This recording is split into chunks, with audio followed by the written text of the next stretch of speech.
Un grand pays de football est absent de cette Coupe du Monde, comme en 2018. L'Italie n'a pas réussi à se qualifier. La squadra Azzurra, devenue entre-temps championne d'Europe. Et pourtant, l'hymne italien a bien résonné hier dans le stade de Venise.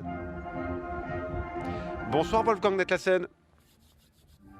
Bonsoir. Président fondateur de l'AS Velasca, véritable ovni dans le monde du football, votre club de Milan qui évolue dans le championnat amateur italien avec un projet artistique, social et sportif. Hier, vous avez joué contre une équipe de la diaspora italienne, des joueurs italiens, mais aussi des étrangers venus s'installer en Italie. Une sorte de lot de consolation à cette non-participation au mondial.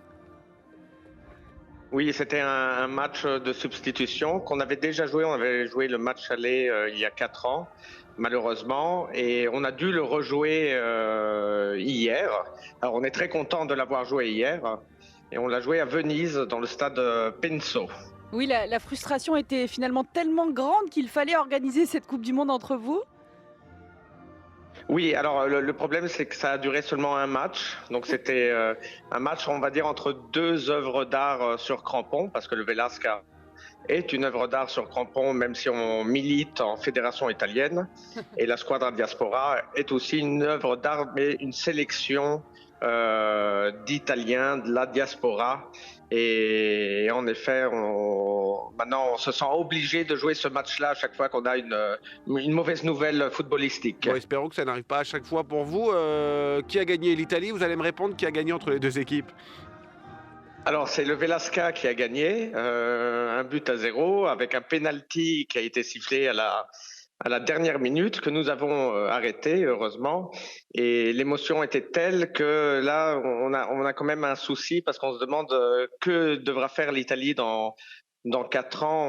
On est quand même tenté de jouer un troisième match. Sur terrain neutre, hein, attention, parce qu'on a fait le match aller à Metz, là on a fait le match retour à Venise. Donc maintenant il faut trouver un terrain neutre. Mais je ne suis pas sûr que tous les Italiens acceptent ce choix. Et il faut expliquer qu'il y a un message d'ouverture hein, aussi dans ce match contre les préjugés, le racisme, avec des joueurs de tous horizons. Ah, absolument, ça depuis toujours, c'est ce que le Velasca fait, aussi la Squadra Diaspora. Et on est en train d'essayer de lutter contre un certain cloisonnement. Et ces deux projets s'ouvrent au monde en voyageant, ça c'est la première chose. Donc on voyage avec ce genre de match, c'est un rêve, hein, jouer au Penso. Et en fait, ces petits matchs, ces matchs de 90 minutes ou 60 minutes permettent à voir plus large et à faire rêver d'autres personnes qui nous suivent petit à petit. Alors désolé de le répéter, mais l'Italie ne joue pas le mondial. Est-ce que les Italiens vont tout de même regarder les matchs sans leur équipe? Alors c'est difficile. Ça c'est un sujet encore plus douloureux en effet. C'est très partagé. Certains suivent pour suivre en se disant il y a une Coupe du Monde, faut quand même être attentif. D'autres ne suivent pas du tout la Coupe du Monde parce que il n'y a pas l'Italie. Donc c'est vraiment délicat. Et puis il y a qui préfère attendre les quarts de finale, les demi. Il y a, la question du boycott hein, dont on parle beaucoup en France, ça, on en parle peu en Italie. Si on boycotte la Coupe du Monde, c'est juste parce que l'Italie n'y est pas. Alors, peu ou pas du tout. Alors, en effet, il y a une blague qui dit que les Italiens ont boycotté la Coupe du Monde en Russie et maintenant au Qatar, mais ça reste une blague. En Italie, il n'est pas du tout question ou très très peu de boycott. Et il y a vraiment oui, on a complètement oublié cette Coupe du Monde. L'Italie, la défaite de l'Italie était trop pesante. Avec toute une génération, Wolfgang Netlassen, des enfants normalement qui ne savent même pas ce que c'est qu'une Coupe du Monde du coup.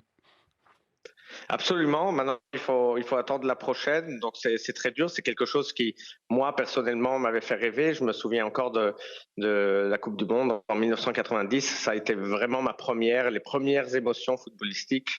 Et là, je vois les très jeunes Italiens qui ne peuvent pas suivre cet événement. Alors, il y a eu l'Euro, en effet, heureusement, mais la Coupe du Monde, c'est quelque chose. Donc, c'est assez triste. Et je ne sais pas si ça va peser aussi sur le foot amateur.